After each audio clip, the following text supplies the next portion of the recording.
Hi ನಮಸ್ಕಾರ ಹೊಸ ವಿಡಿಯೋಗೆ. ಸೊ ಇವತ್ತು ಯಾವ ಮೂವಿ ಜೊತೆ ಬಂದೀನಂದರೆ ವಿಕ್ರಮ್ ಮೂವಿ 2022ರಲ್ಲಿ ಒನ್ ಆಫ್ ದ ಬೆಸ್ಟ್ ಅಂತ ಮೂವಿ ನೋಡ್ಬೋದು. ಈ ಮೂವಿ ನಿಮಗೆ ಏನಾದ್ರು ಬೇಕಿದ್ರೆ ಕೆಳಗೆ ಕೊಟ್ಟಿರೋ ಲಿಂಕ್, ಡಿಸ್ಕ್ರಿಪ್ಷನ್ ಕೊಟ್ಟಿರೋ ಲಿಂಕ್ನ ಓಪನ್ ಮಾಡ್ಕೊಂಡು ನೀವು ಮೂವಿ ಡೌನ್ಲೋಡ್ ಮಾಡ್ಕೋಬೋದು, ಆನ್ಲೈನಲ್ಲಿ ನೋಡ್ಬೋದು. ಇನ್ನೇ ಬಿಡಿ ವಾಚ್, ಓಕೆನಾ. ಸೊ ಇದು ಮೂವಿ ತಮಿಳ್ ಲ್ಯಾಂಗ್ವೇಜ್ ಮೂವಿ, ಇದು ಕನ್ನಡ ವೆರ್ಜನು ಬೇರೆ ಬೇರೆ ಭಾಷೆಗೆ ಡಬ್ ಆಗೈತೆ. ಸೊ ಇದು ಮೋಸ್ಟ್ಲಿ ಇದ್ರದ್ದು ಡೈರೆಕ್ಟರ್ ಆಗಿರೋಂಥ ಲೋಕೇಶ್ ಅವರು, ಮತ್ತು ಇದರಲ್ಲಿ ಹೀರೋ ಆಗಿ ಕಮಲ್ ಹಾಸನ್ ಇದ್ದಾರೆ, ಮತ್ತು ಸೇತುಪತಿ ಸಂಬಡಿ, ಇನ್ನೂ ಕೆಲವರು ಆ್ಯಕ್ಟರ್ಸ್ ಇದ್ದಾರೆ, ಟಾಪ್ ಆ್ಯಕ್ಟರ್ಸ್ ಅಂತ ಹೇಳ್ಬೋದು. ಆಯ್ತಾ ಗೈಸ್, ಈ ಮೂವಿ 2020ರಲ್ಲಿ ಸೆಪ್ಟೆಂಬರ್ ತಿಂಗಳಲ್ಲಿ ಅಫಿಷಿಯಲ್ ಅನೌನ್ಸ್ಮೆಂಟ್ ಆಯಿತು. ಇದು ಅಂದರೆ ಕಮಲ್ ಹಾಸನ್ ಅವರು 232ನೇ ಮೂವಿ ಅಂತ ಹೇಳ್ಬೋದು. ಇದನ್ನ ಕೊನೆಗೆ ಅಂದರೆ ರಿಲೀಸ್ ಆಗಿದ್ದು 3ನೇ ತಾರೀಕು ಜೂನ್ 2020ರಲ್ಲಿ ಪಾಸಿಟಿವ್ ರಿವ್ಯೂ ಆಗುತ್ತೆ. ಒಳ್ಳೆ ಪ್ರಶಂಸೆ, BGM, ಸ್ಕ್ರೀನು ಏನು ಹೇಳೋಕ್ಕಲ್ಲ.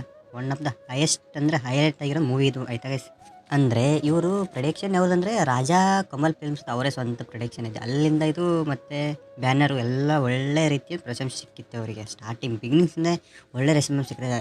ಮೂವಿ ಓಡುತ್ತೆ, ಅದರಲ್ಲಿ ಡೌಟ್ ಇಲ್ಲ. ನಿಮಗಂತೂ ಗೊತ್ತೇ ಇರುತ್ತೆ, ಆಲ್ಮೋಸ್ಟ್ ಮೂವಿ ನೋಡಿರ್ತೀರ, ಒಳ್ಳೆ ನೋಡ್ಬೇಕನ್ನುತ್ತೆ. ಮತ್ತು ಅದು ಮ್ಯೂಸಿಕ್ಕು ಎಲ್ಲ ಪಾಸಿಟಿವ್ ಐತಿ ಇನ್ನೂವರೆಗೂ. ಆಯಿತಾ, ಅಲ್ಲಿ ಮೂವಿಯಲ್ಲಿ ಹೈಲೈಟ್ ಆಗಿರೋದೇ ರೋಲೆಕ್ಸ್, ಅದು ಮ್ಯೂಸಿಯಮು, ರೋಲೆಕ್ಸು, ಸೂರ್ಯ ಸರ್ದು ಎಂಟ್ರಿ ಅಲ್ಟಿಮೇಟ್ ಗೈಸ್, ಅದು ಅಲ್ಟಿಮೇಟ್. ಮತ್ತು ರಿಲೀಸ್ ಟೈಮಲ್ಲಿ ಗೊತ್ತಾಗುತ್ತೆ ಟೆಕ್ನಿಕಲ್ ಇಶ್ಯೂ ಮತ್ತು ಸ್ಕ್ರೀನಿಂಗು, ಸ್ಟ್ಯಾಟಿಸ್ಟಿಕ್ಕು, ಡಿಸ್ಟ್ರಿಬ್ಯೂಷನು ಹೆಂಗಿರುತ್ತೆ ಅಂತ ಎಲ್ಲ ಫೇಸ್ ಮಾಡ್ತಾರೆ. ಪ್ರಾಬ್ಲಮ್ಸು ಸಿಕ್ಕಾಪಟ್ಟೆ ಫೇಸ್ ಮಾಡಿ ಮೂವಿ ಅಂತೂ ಫಸ್ಟ್ ಶೋನೇ ಒಳ್ಳೆ ಪಾಸಿಟಿವ್ ರಿವ್ಯೂ ಸಿಕ್ಕರೆ ಮೂವಿಗೆ ಇನ್ನೇನು ಬೇಕು ಹೇಳಿ.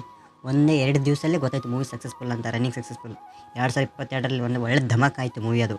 ಅಂದರೆ ಮೂವಿ ಟೋಟಲಾಗಿ ಗಳಿಸಿದಂದರೆ 450 ಕೋಟಿ, ಅಂದರೆ US$ನಲ್ಲಿ 56 ಮಿಲಿಯನ್ಸ್ ಅಂದರೆ ಗೊತ್ತಾಗುತ್ತಲ್ಲ ಗೈಸ್ ನಿಮಗೆ. ಮತ್ತು ಎಲ್ಲ total according to the all of world wise, ಅಂದರೆ ಎಲ್ಲ ಕಡೆ ಎಷ್ಟು ದಿವಸ ರನ್ ಆಗೈತೆ ಅಂದರೆ ಮೂವಿ 113 ದಿವಸ, 113 ಡೇಸು ರನ್ ಆಗೈತೆ ಮೂವಿ. ಆಲ್ ವರ್ಲ್ಡ್ ವೈಸ್ ಎಲ್ಲ ಕೂಡಿದ್ರೆ 500 ಕೋಟಿ ಗೈಸ್. ಇದು Tamil Nadu including all world wise ಅಂದರೆ 500 ಕೋಟಿಗಿಂತ ಅಧಿಕ ಬಾಕ್ಸ್ ಆಫೀಸಲ್ಲಿ ಕಲೆಕ್ಟ್ ಆಗಿದೆ ಮೂವಿ ಅಂತಲೇ ಹೇಳ್ಬೋದು.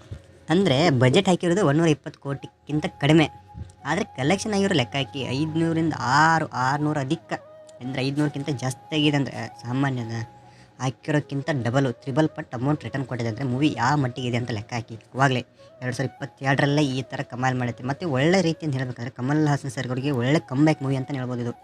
ಆಯ್ತಾ ಗೈಸ್, ಇದು ಮೂವಿ ಬೇಕಂದ್ರೆ ಹೇಳಿದ್ದೀನಲ್ಲ, ಕೆಳಗೆ ಲಿಂಕ್ ಇರುತ್ತೆ, ವಿಡಿಯೋ ನೋಡಿ. ವಿಡಿಯೋ ಇಷ್ಟ ಆದರೆ ಲೈಕ್ ಮಾಡಿ, ಹೀಗೆ ಸಪೋರ್ಟ್ ಕೊಡಿ, ಓಕೆನಾ. Thank you. ಹೊಸ ವಿಡಿಯೋಲಿ ಸಿಗೋಣ.